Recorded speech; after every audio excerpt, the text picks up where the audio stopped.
Hi, welcome to Mondays with Melissa.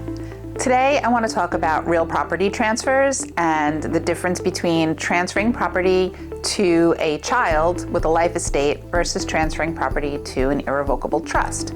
So both ways are used to protect assets, to transfer assets for long-term care planning, for Medicaid eligibility planning.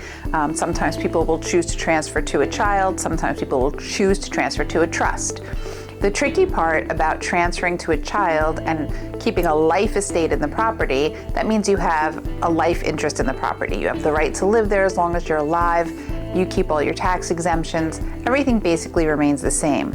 But where it becomes tricky is if you sell the property while you're still alive, you're going to come into money from the sale and your child's going to come into money from the sale, because your life estate has a value, and that value is going to be based on the value of the property and your age at the time. So in many cases, if we're applying for Medicaid, we don't want the parent, the person who made the transfer, to come into money because we've just done all of this planning so that assets are out of their name. So that can sometimes cause a problem in the plan. And then also there are some capital gains tax issues that come into play if you sell property that has a life estate while the person with the life interest is still living.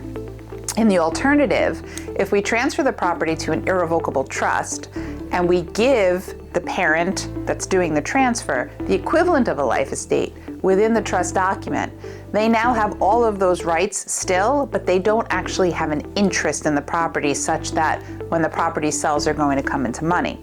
So in that case, if the trust is drafted properly, the proceeds from the sale of the property will remain in the trust, the tax benefits will still be in place, and it's not going to affect Medicaid eligibility for the person who made the transfer to the trust.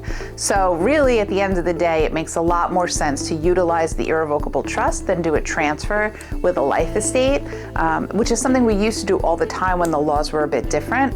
So it's important to have that conversation about where your plans are going. Are we doing planning for Medicaid purposes? Do we have an immediate Medicaid need? And things like that to determine what makes the most sense for you.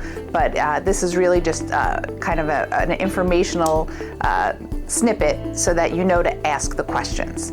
And if you have a life estate and property that's been in place for a while, or property and trust that's been in place for a while, and you'd like us to take a look at it and answer any questions, we're always happy to do that. Our consultations are free. We have offices in Melville, Port Jefferson, and Whitestone. You can contact us at konaelderlaw.com or 631-390-5000, and make sure to follow me on Legally Melissa on Facebook and Instagram. We'll see you next week.